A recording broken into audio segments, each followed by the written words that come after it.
Is आणि R. तिन्हीचा अर्थ काय होते? आहे.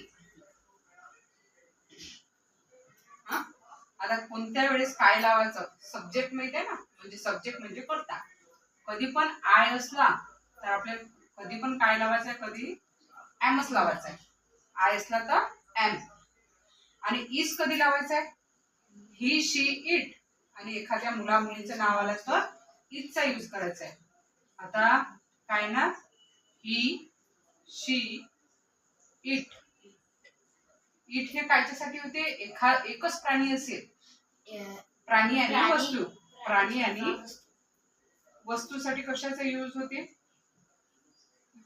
ते पण काय असं एकच असं तेव्हा. इतक्या लवकर गरमी झाली काय? इट.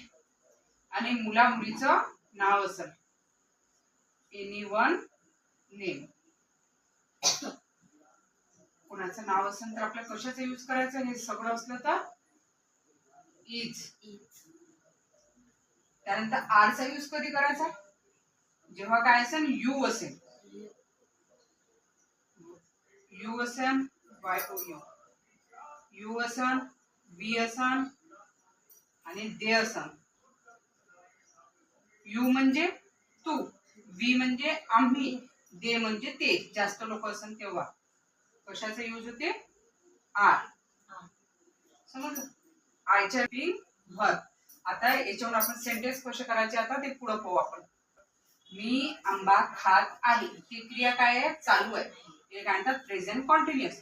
मी साठी आपण काय सांगितलं तर आय. पहिल्यांदा याचा यूज. मी साठी आय. आय असलं तर आपल्याला दुसऱ्यांदा याचा यूज करायचा काय होते? आहे साठी आय असलं तर एम. छोटा काढायचा ए. I am. आणि खात आहे. आता तिसऱ्यांदा खाण्यासाठी काय म्हणतो? इट म्हणतो ना आपण. त्याला काय लावायचं? आयएनजी लावायचं. ती क्रिया कधी पण चालू असेल तेव्हा काय लावावं लागते? आयएनजी. I am eating a mango. Eating नाही.